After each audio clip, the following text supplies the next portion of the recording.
লালমনিরহাটের জেলা স্টেডিয়ামে আমার প্রিয় মায়েরা বোনেরা, আপনাদের জন্য একটা হাদিস বলে শেষ করব। বিশ্বনবী বলেন, আমার মায়েরা খেয়াল করে শুনুন, বিশ্বনবী আপনাদের উদ্দেশ্য করে বলেন, আল মারআতু ইযা সাল্লাত খামসাহা ওয়া সামাত শাহরাহা হাফিজাত ফুরুজাহা আতাআত বা'লাহা ফালতাদখুল মিন আইয়ি আবওয়াবিল জান্নাতি শাআত। বিশ্বনবী বলেন, ও রমণীরা, ও নারীরা, যে সমস্ত নারী এই 4টা কাজ করবে, এই 4টা কাজের গ্যারান্টি দিবে, তাদেরকে জান্নাতের 8টা দরজার গ্যারান্টি দেয়া হবে। কি 4টা কাজ? 1 নাম্বার, আল মারআতু ইযা সাল্লাত খামসাহা, যে নারী 5 ওয়াক্ত নামাজ পড়ে। কি করে?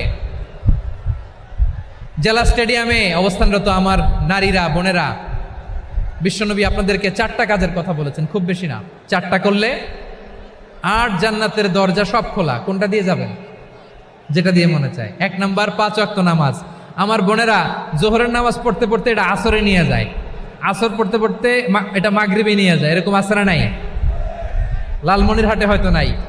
আমার বোনেরা এটা করবেন না। ইন্নাস সালাতা কানাত আলাল মুমিনিনা কিতাবাম মাওকুতা, সময় মতো পড়বেন।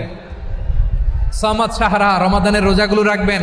হাফিজাত ফুরুজাহা, যে নারী তার চরিত্রকে হেফাজত করে, তার প্রাইভেট হেফাজত করে, তার লজ্জাস্থান হেফাজত করে। ও মায়েরা, আপনার এই গর্ভ যে কত দামি আপনি জানেন না। আপনার এই গর্ভ থেকে জন্মাবে আগামীর সালাহুদ্দিন আল আইয়ুবী। আপনার গর্ভ থেকেই জন্মাবে ইমাম আল মাহদি আল মুনতাজার। আপনার পেট থেকে জন্মাবে আবু সাইদের মতো বীর সৈনিক।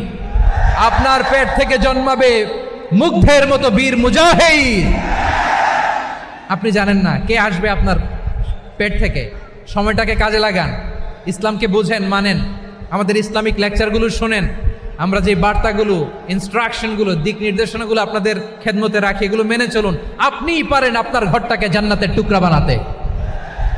একটা family, it's a very big institution and you are the MD, the managing director of this institution. চিল্লায় বলেন ঠিক কি না? চাইলেই পারেন ঘরটারে জান্নাতের টুকরা বানাতে। 5 ওয়াক্ত সালাত, রমাদানের রোজা, নিজের চরিত্রের হেফাজত, ও আতাআত বা'লাহা, স্বামীর আনুগত্য। এটাতে অনেকে ভুল করে থাকে। হায় রে আমার বোনেরা, স্বামীর আনুগত্যকে এটা নিজের অপমান মনে করবেন না। আপনার স্বামী আপনার সবচেয়ে বড় গার্ডিয়ান, তিনি আপনার সবচেয়ে ভালো চায়। নারী কখনো গার্ডিয়ানশিপের বাইরে থাকতে পারে না। হয় আপনি বাবার গার্ডিয়ানশিপের ভেতরে, বাপ না থাকলে ভাই আপনার গার্ডিয়ান, ভাই না থাকলে চাচা গার্ডিয়ান, বিয়ের পরে আপনার স্বামী আপনার গার্ডিয়ান। শরিয়া সম্মত স্বামীর আদেশগুলো আপনি মেনে চলবেন, কিন্তু শরিয়া বিরুদ্ধ কোনো আদেশ মানতে আপনি বাধ্য নয়। আওয়াজ করে বলুন সবাই ঠিক কিনা? এই 4টা কাজ যদি কোনো নারী করে, বিশ্বনবী বলেন